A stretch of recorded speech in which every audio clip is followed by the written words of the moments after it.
Engkau yang bertata di atas puji-pujian kami. Hadirat-Mu Engkau nyatakan Tuhan, sehingga mata rohani kami Engkau celikkan Tuhan. Telinga kami Tuhan, Engkau bukakan Tuhan.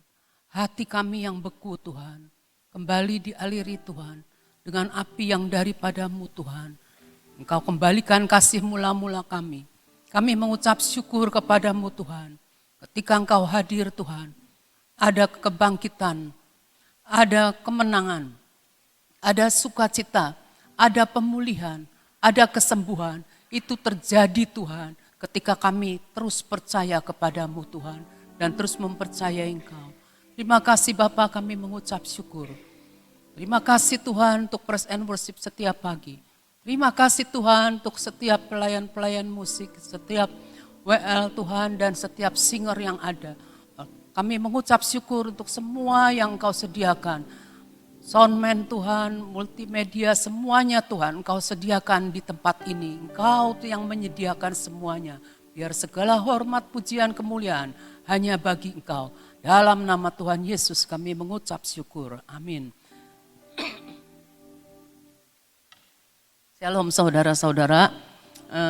Kita akan lihat dari Mazmur 119 ayat 1 sampai 5. Berbahagialah orang-orang yang hidupnya tidak bercela, yang hidup menurut Taurat Tuhan. Jadi kita diminta untuk hidup menurut Taurat Tuhan, menurut firman Tuhan.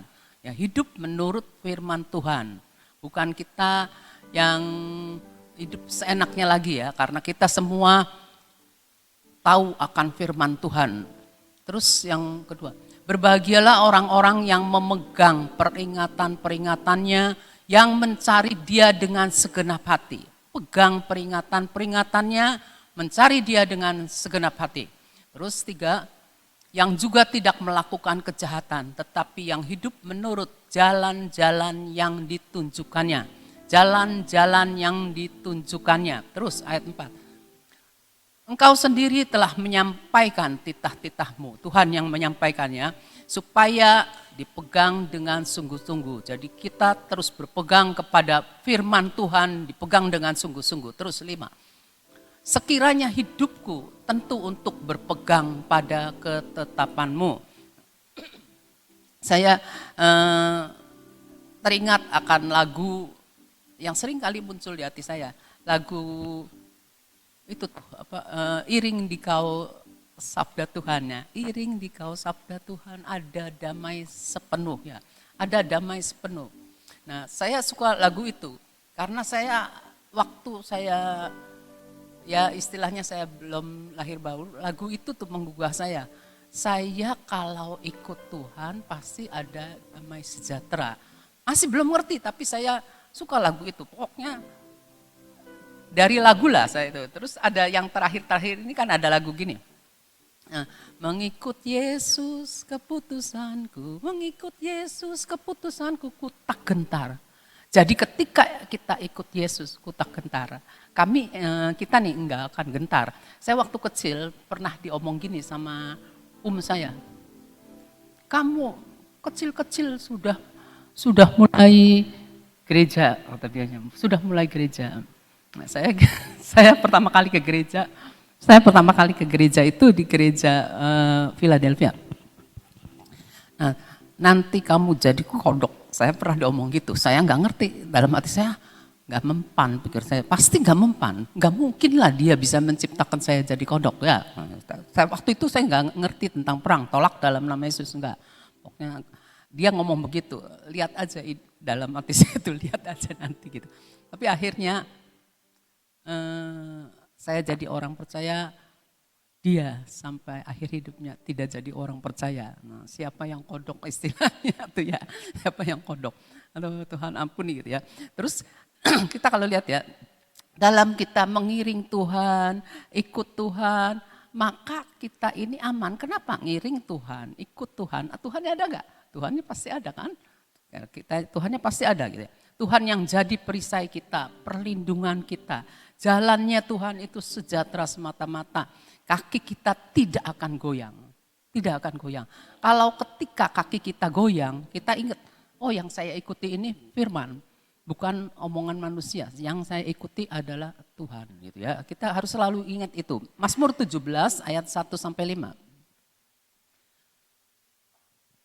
Ini doanya Daud. Dengarkanlah Tuhan perkara yang benar. Perhatikanlah seruanku.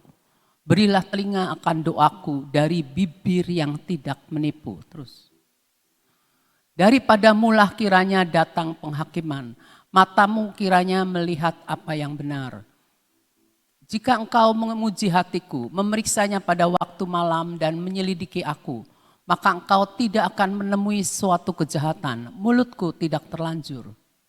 Tentang perbuatan manusia, sesuai dengan firman yang engkau ucapkan, aku telah menjaga diriku terhadap jalan orang-orang yang melakukan kekerasan. Langkahku tetap mengikuti jejakmu, kakiku tidak goyang. Jadi kita tetap mengikuti jejak Tuhan. Bibir kita harus menjaga senantiasa. Bibir kita itu hendaklah tidak menipu, tidak mengucapkan kecurangan, tidak mengakali orang. Bibir kita. Jangan sampai kita nih ngomong ke orang gimana, tapi yang kita lakukan gimana. Ya. Pokoknya enggak sama gitu tuh ya. Itu curang gitu tuh ya. Terus di ayat 3 kalau kita perhatikan, kita juga harus menyadari bahwa Tuhan itu melihat hati. Jadi Tuhan itu menguji hati kita. Terus memeriksa hati kita pada waktu malam. Makanya ketika kita mau tidur kita perlu merenungkan gitu ya. Sepanjang hari gimana kita gitu ya. Tuhan itu menyelidiki kita. Maka Tuhan tidak akan menemui suatu kejahatan. Karena mulut kita ini tidak terlanjur ya. Nah Tuhan itu melihat hati ya. Kalau kita merenung gitu ya. Adakah kesalahan dalam hidup kita? Seringkali kita enggak ingat. Seringkali kita nih lupa. Tapi ketika firman itu datang dalam hidup kita, tidak sekedar dari pembacaan firman dari hamba Tuhan, tapi dari obrolan kita dengan teman, itu menemplak kita. Kita harus sadar. Tuhan aja sanggup mengirimkan keledai buat ngomong, kan?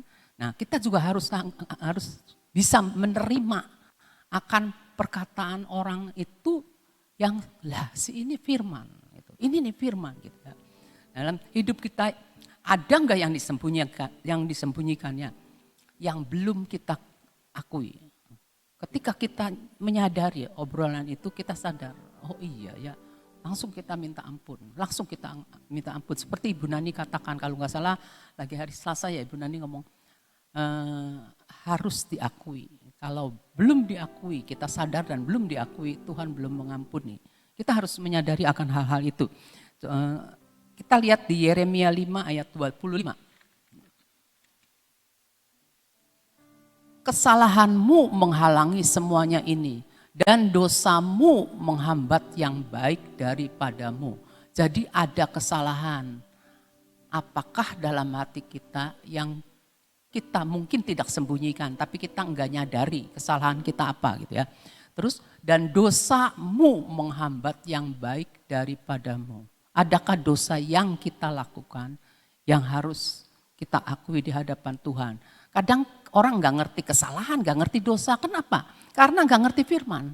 Tuntunan Tuhan yang ngomong apa, enggak ngerti gitu tuh. Jadi istilahnya kalau ini enggak apa-apa lah saya bohong kan ini demi kebaikan gitu. Seperti itu gitu ya. Tapi kalau firman Tuhan ngomong A ya A gitu ya. Nah yang kita tahu ya, semua yang kita tangkap dengan indera kita ini, kita masukkan kan dalam hati kan. Hati ini seperti gudang, di mana barang-barang tuh disimpan. Kita tahu bahwa seperti Amsal 4 ayat 23 itu semua hafal, dari dalam jagalah hatimu dengan segala kewaspadaan, karena dari situlah mengalir kehidupan. Ya. Jadi hati itu berkaitan dengan kehidupan. Hati ya. Jadi harus benar-benar dijaga, sering-sering diceknya. Jangan segala macam yang kita lihat, kita dengar, masukkan ke hati. Kalau kita dengar omongan gak enak, terus hati kita keganggu kan, otomatis hati kita keganggu ya. Tapi kita harus tahu, oh ini enggak sesuai sama firman. Iblis mengintip, masuk ketika kita sudah, aduh iya ya, saya tuh jadi begini. Aduh iya, wah wis, jangan buang ya. Ingat ya, hati kita nih seperti gudang ya. Sortir apa yang boleh masuk, apa yang enggak gitu. Tolak yang kalau yang enggak boleh masuk. Yang masuk gudang tuh pasti yang kita mau simpen, mau jaga gitu ya. Kalau enggak runyam ya. Sekarang apa yang dimasukkan? Yang dimasukkan adalah sesuatu yang berharga. Ya, masukkan apa ya dalam hidup ini? Oh, hikmat Tuhan. Pengetahuan yang dari Tuhan, masukkan di hati. Karena kalau kita ini mengenal Tuhan, kalau kita mengenal Tuhan ya, ketika kita berjalan mengikuti Tuhan, kita kan mau memikul salib. Nah, hidup ini dalam proses. Nah, hidup kita dalam proses kita pikul salib. Terus untuk menjalani proses ini kita perlu kenal. Perlu mengenal Tuhan, perlu mengenal kasih Tuhan. Supaya apa? Supaya kita dapat meraih kemenangan. Orang kalau enggak mengenal Tuhan, ketika dia dalam prosesnya, hatinya terlalu sedih. Bebannya terasa berat. Bebannya terasa berat gitu. Hati terlalu tertindas, hatinya tertindas. Nah justru itu kita harus kenal siapakah Tuhan itu. Kasihnya Tuhan itu seperti apa tuh kita harus kenal. Kalau enggak, udahlah jangan Tuhan-Tuhanan, buktinya mana. Segala sesuatu pengen buktinya yang nyata. Ya seperti Yefta itu dikatakan dia selalu ingin membuktikan. Kita enggak usah, ingin membuktikan dirinya.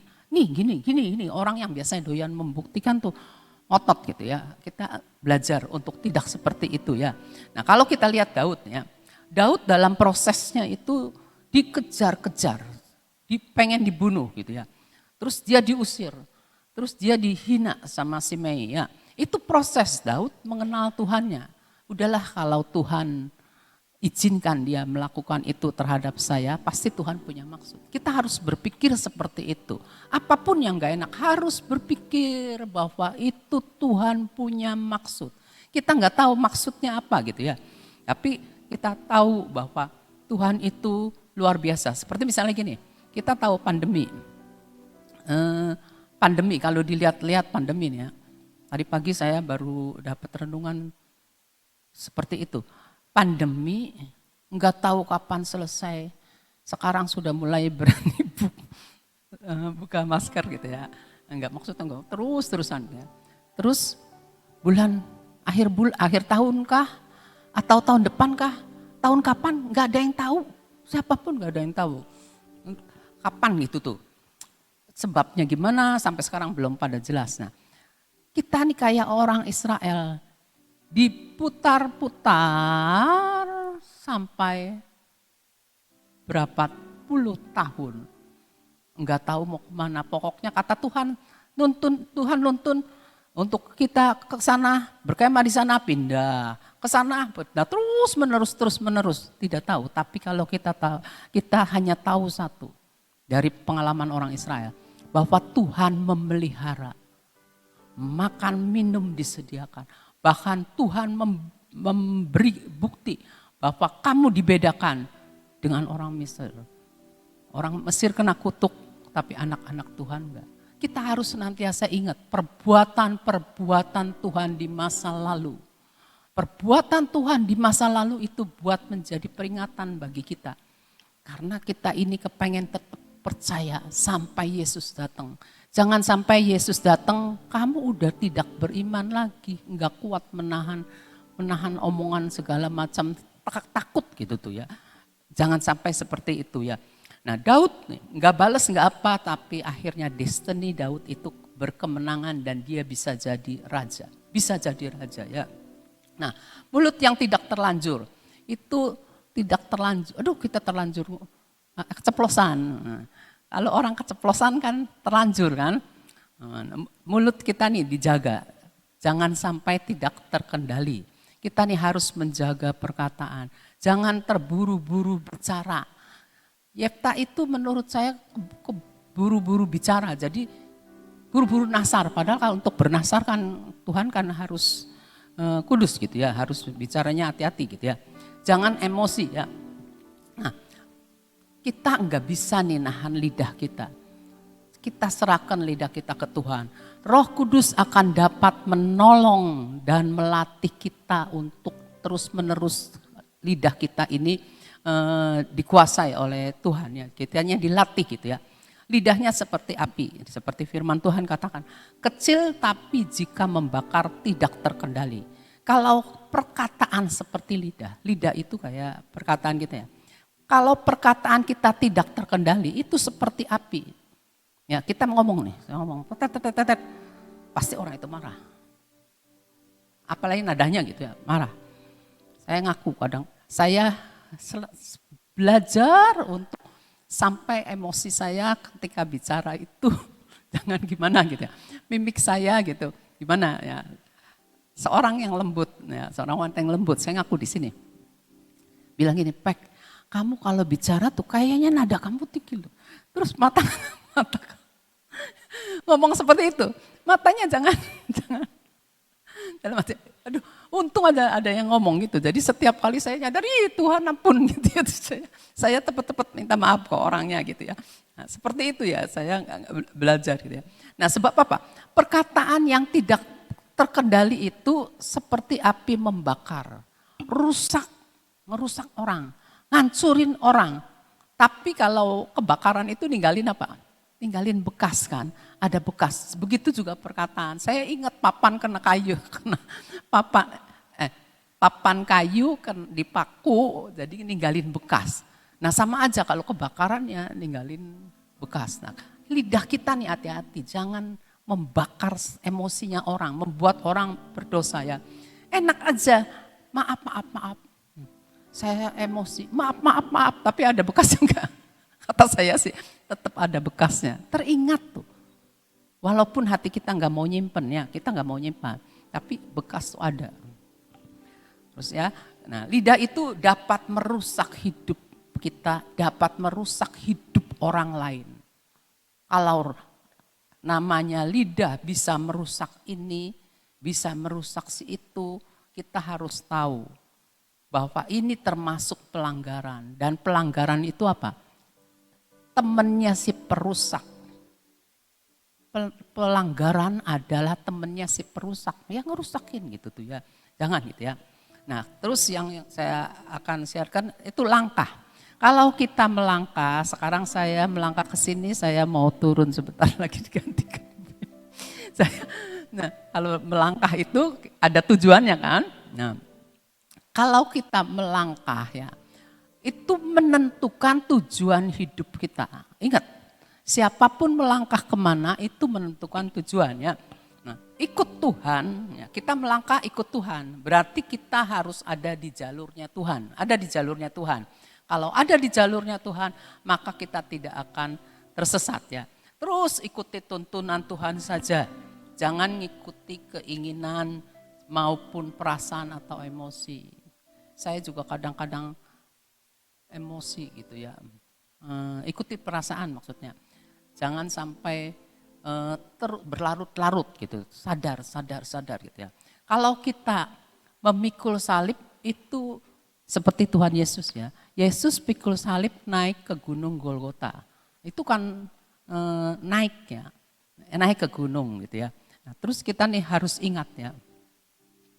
Ketika kita ada di ketinggian, kita itu dapat merasakan hadirat kemuliaan dari Tuhan atas ciptaannya. Saya ingat Yong pergi ke Rinjani apa gitu. Dia cerita, di puncak gunung enak parek langitnya, saya ngomong Jawa nih. Dekat langitnya seperti dapat diambil gitu tuh, berasa. Nah sekarang kalau kita lihat ya, kalau kita ini ada di tempat yang tinggi, rohani kita bawa terus ke tempat tinggi. Kita tahu bahwa yang di bawah itu kotor, sampah.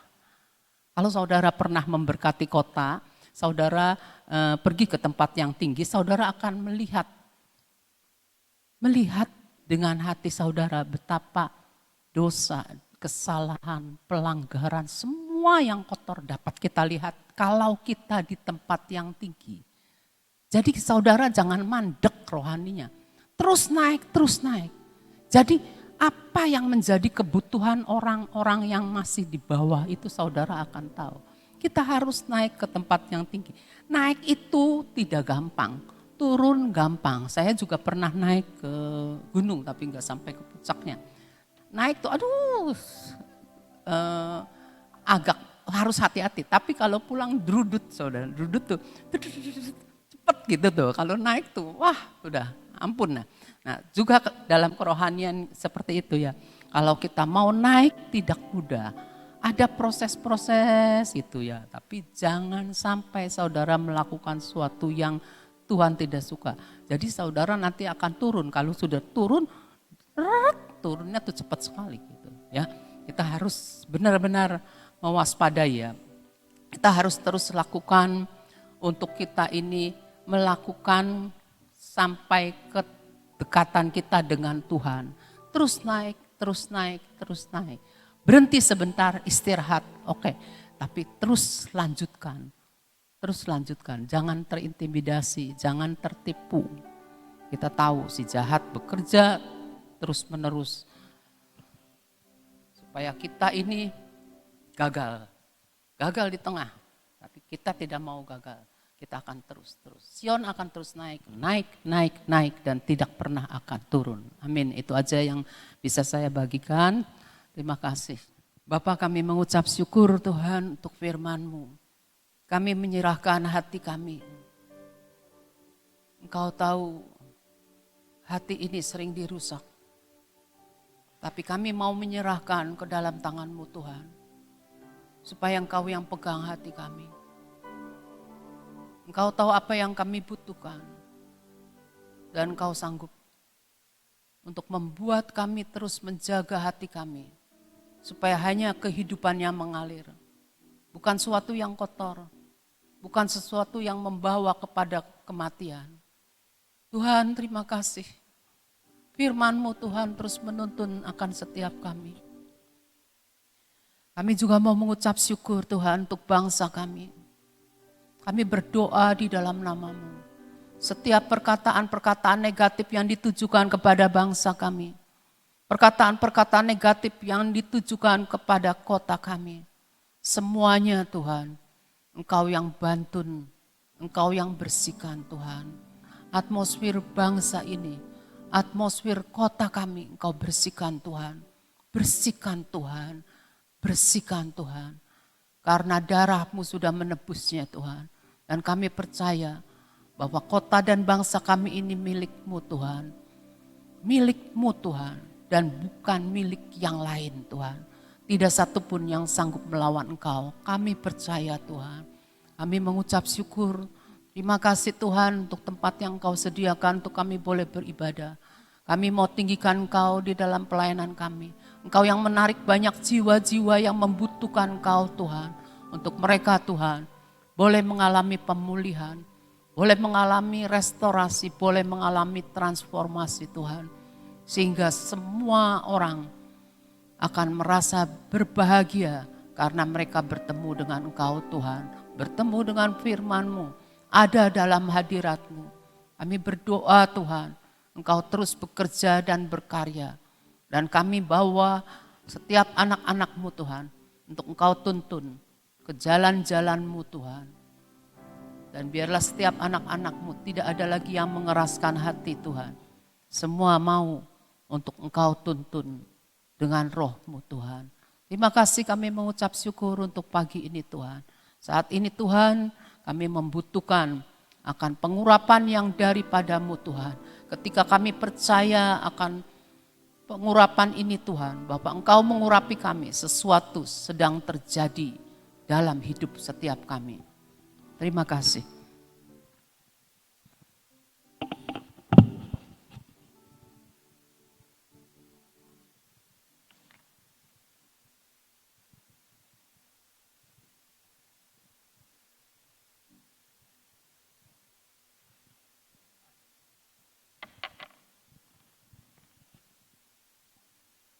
Bapa, kami menyerahkan pikiran kami Tuhan. Kami mau akal budi kami terus diperbarui. Kami menyerahkan mata kami Tuhan. Kami mau melihat apa yang Engkau ingin perlihatkan kepada kami. Buat mata kami fokus hanya pada perkara-perkara yang daripadamu. Telinga kami Tuhan, kami serahkan kepadamu Tuhan. Tertutup untuk semua perkara-perkara yang tidak membangun hati kami, tidak membangun iman kami. Kami mau buka telinga kami untuk mendengar suara roh-Mu Tuhan. Mulut lidah bibir ini Tuhan, kami serahkan kepadamu Tuhan. Buat tidak terlanjur, buat lidah bibir kami tidak menipu. Kami menyerahkannya kepadamu. Kami serahkan hati ini Tuhan. Hati ini Tuhan, selebar-lebarnya Tuhan kami buka. Untuk Engkau isi penuh dengan perkara-perkara yang hidup yang daripadamu Tuhan. Yang membawa damai sejahtera, yang memberikan kehidupan, yang memberikan cinta, yang memberikan kedamaian, memenuhi hati kami. Terima kasih Tuhan, kami menyerahkan setiap tangan-tangan kami. Buat tangan-tangan kami ini Tuhan, Engkau terus latih Tuhan, untuk kami Tuhan bisa menggunakan pedang-Mu Tuhan. Karena Engkau menginginkan kami terus berjaga-jaga. Terima kasih Tuhan, kami menyerahkan akan tengkuk kami Tuhan. Di dalam nama Tuhan Yesus Kristus, tidak ada celah tertutup oleh darah Tuhan Yesus Kristus. Kami tolak semua yang bukan dari Tuhan di dalam nama Tuhan Yesus tidak boleh masuk ke hidup kami. Kami menyerahkan langkah-langkah kami Tuhan. Kami mau terus melangkah Tuhan, mengikuti Engkau Tuhan, mengiring Engkau Tuhan. Engkau Immanuel menyertai kami sehingga kami tidak perlu takut. Engkau Immanuel yang akan membela kami. Engkau Immanuel yang akan melindungi kami. Tuhan, kami mau terus ada di dalam track-Mu Tuhan, di dalam jalur-jalur-Mu yang mana menuju kepada kehidupan dan bukan kesesatan. Terima kasih, kami mengucap syukur, segala hormat, pujian, kemuliaan bagi Engkau yang ada di tempat yang maha tinggi. Di dalam nama Tuhan Yesus Kristus kami percaya. Amin.